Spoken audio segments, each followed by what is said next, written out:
اب زنا جو ہے اس کے لیے حضور نے جو کچھ فرمایا وہ سن لیجئے. عن ابن عباس قال ما رأيت شيئا اشبه باللمم مما قال ابو ہریرہ عن النبی صلی اللہ علیہ وسلم. حضور کی حدیث ہے ان اللہ كتب على ابن آدم حظه من الزنا ادرک ذلک لا محال. اللہ تعالیٰ نے ہر انسان کا زنا میں ایک حصہ لکھ دیا ہے جو اس کو پہنچ کر رہے گا. فزنا العین النظر، آنکھوں کا زنا ہے نامحرم عورت کو دیکھنا، یہ بھی زنا ہے. اگر زنا کو روکنا ہے تو یہاں پر بھی قدغن لگے گی. ایک جگہ آیا ہے حدیث میں النظر سہم، یہ تیر ہے. یہ نظر جو ہے نگاہوں کے تیر، یہ تو آپ شاعری کے اندر بھی اور گانوں کے اندر بھی نگاہوں کے تیر سنتے ہیں کہ نہیں سنتے؟ النظر سہم، یہ تیر ہے.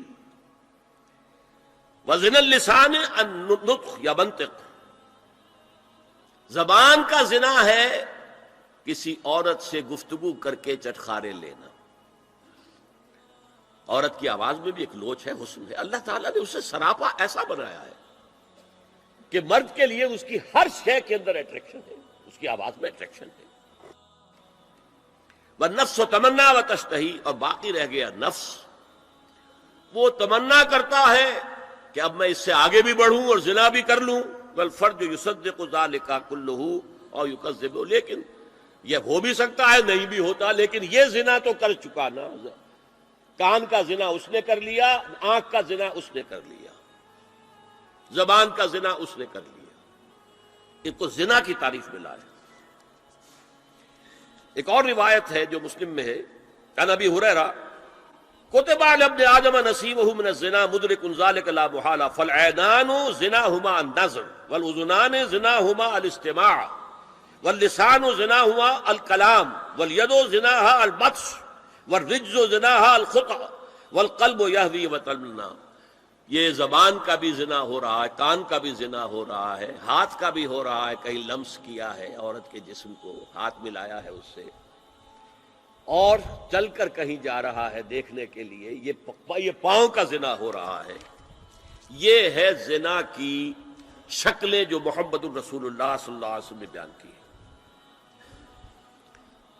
تو زنا کا روک تھام، زنا کی جو ہمارے معاشرتی اہداف کے اندر بہت اہم ہے، بہت اہم ہے، بہت اہم، ورنہ معاشرہ ٹوٹ پھوٹ کا شکار ہو جائے گا.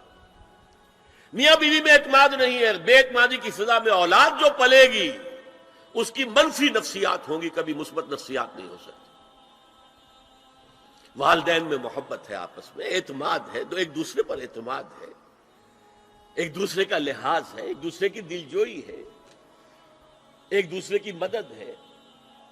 یہ ساری چیزیں جو ہے وہ ایک فضا پیدا کرتی ہے گھر کے اندر. وہ ایک نارمل، ایک صحت مند فضا جس میں کہ نئی نسل پروان چڑھے گی تو وہ ایک پازیٹیو اور مثبت نفسیات لے کر پیدا ہوگی. اچھا، اور دیکھیے اس میں کیا کیا کچھ حضور کی طرف سے آئے ہیں. حضرت جابر ابن عبداللہ فرماتے ہیں من کان یؤمن باللہ والیوم الآخر فلا یخلون بامرأۃ لیس معہا ذو محرم فإن ثالثہما الشیطان. رواہ احمد. دیکھو، جو شخص بھی اللہ پر اور یوم آخر پر ایمان رکھتا ہو وہ کبھی کسی اجنبی عورت کے ساتھ خلوت میں نہ رہے، ملاقات نہ کرے جس کے ساتھ کہ اس کا کوئی محرم شامل نہ ہو. کوئی عورت آئی ہے آپ سے مسئلہ پوچھنے کے لیے، اس کا باپ، اس کا بیٹا، اس کا بھائی، اس کا شوہر ساتھ ہونا چاہیے، اکیلے نہیں. اس لیے کہ ثالثہما الشیطان. جہاں یہ ایک مرد اور ایک عورت جو ایک دوسرے کے لیے نامحرم ہے، جب ملیں گے تیسرا وہاں شیطان موجود ہوگا. اسی طرح حضرت ابن عباس کی روایت ہے لا یخلون رجل بامرأۃ الا ومعها ذو محرم ولا تسافر المرأة الا مع ذی محرم. کوئی مرد کسی عورت کے ساتھ خلوت میں نہ ہو، اکیلے نہ ہو، مگر یہ کہ اس عورت کے ساتھ اس کا محرم موجود ہو. اور کوئی عورت سفر نہ کرے جب تک کہ اس کے ساتھ محرم موجود